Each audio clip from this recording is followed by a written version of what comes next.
आज का शिरडी साईं संदेश। मेरे बच्चे, हर कठिन परिस्थिति में भगवान ही ऐसा नाम है कि जो तुम्हें बल देगा। व्यक्ति मंदिर जाता है, आराधना करता है, पूजा पाठ करता है, फिर लेकिन भगवान से ये प्रश्न भी करता है कि भगवान मेरे साथ ऐसा क्यों हो रहा है, मेरे साथ ही मेरे जीवन में ही इतना दुख क्यों है, मैं कैसे इनका सामना करूं, मुझे क्यों इतने दुख भोगने पड़ रहे हैं। हे भगवान, मैं क्या करूं, मुझे मार्ग दिखाइए, मेरी सहायता कीजिए। मंदिर में जाने से पहले क्या आपने उतनी मेहनत करी जितनी आप प्रार्थना में लगा रहे हैं? प्रार्थना में मेहनत लगाने से अच्छा है कि आप अपने प्रयास जारी रखें। आप हिम्मत मत टूटने दीजिए अपनी, क्योंकि वो परमात्मा सब कुछ देख रहे हैं, सब कुछ समझ रहे हैं और सब कुछ सुन रहे हैं। चाहे आप उनको बताइए या ना बताइए, वो सबकी जानते हैं। आपको हर प्रश्न का उत्तर मिलेगा, हर संकट का निवारण भी मिलेगा। कहीं और नहीं, स्वयं के अंदर झांक कर देखिए, प्रयास कीजिए, स्वयं को जगाइए। आप सफल अवश्य हो जाएंगे, क्योंकि वो परमेश्वर, वो परमात्मा, वो परब्रह्मा आप में भी तो बसते हैं। और ये जीवन किस पर चलता है? धन पे, वैभव पे या तुम्हारी सांस पे? नहीं, ये जीवन चलता है विश्वास पे। विश्वास स्वयं पर, विश्वास हमारे अपनों पर। किंतु जब यही विश्वास टूट जाता है तो मनुष्य का हृदय भी टूट जाता है। तत्पश्चात वो कुछ भी नहीं कर पाता। अब ऐसे में क्या करना चाहिए? 3 कार्य हैं जो आपको करने चाहिए। पहला, प्रेम। जो आपसे प्रेम करते हैं, जिनसे आप प्रेम करते हैं, भूल चाहे किसी की भी हो, गलती चाहे आपकी हो या उनकी हो, क्षमा मांगने में कभी भी संकोच मत कीजिए।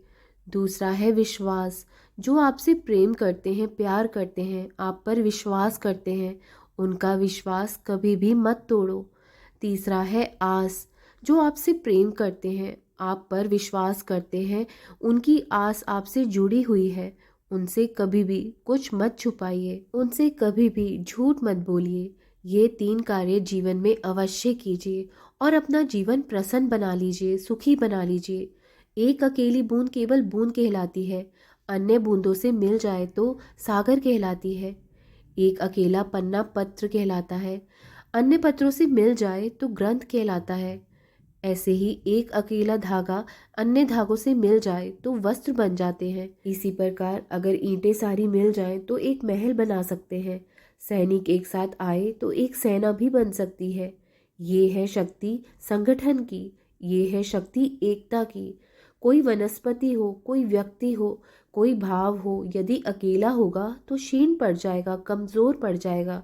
यदि संगठन में होगा, एक साथ होगा, तो शक्ति भी बढ़ेगी और उनकी हिम्मत भी, और इस प्रकार वो आपको आगे तक ले जाएगी।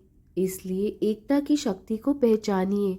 जो तुम्हारी कमी है उसे तुम्हें खुद ही पूरा करना होगा। ये सोच लेने से कि भगवान की पूजा करने से वो तुम्हारी कमियों को पूरा कर देगा, तुम्हारी गलतियों को ठीक कर देगा या माफ़ कर देगा, ये विश्वास नहीं, अंधविश्वास है मेरे बच्चे। भगवान तुम्हें शक्ति दे सकते हैं, समझ दे सकते हैं, मौका भी दे सकते हैं खुद को बदलने का। लेकिन उस मौके का फ़ायदा उठाकर खुद को बदलने के लिए मेहनत तुम्हें खुद ही करनी पड़ेगी। तुम्हारा कर्म होगा तो उस मालिक का भी कर्म होगा। सफलता तुम्हें अवश्य मिलेगी। सफलता ऐसी है जैसे कि पर्वत के शिखर पर चढ़ना। एक एक कदम चलकर शिखर की ओर जाना चाहिए। तुम तो एक बार में ही शिखर की ओर जाना चाहते हो मेरे बच्चे, वो भी बिना एक कदम चले। ऐसा हरगिज नहीं हो सकता। तुम्हें अपना कदम खुद ही बढ़ाना होगा।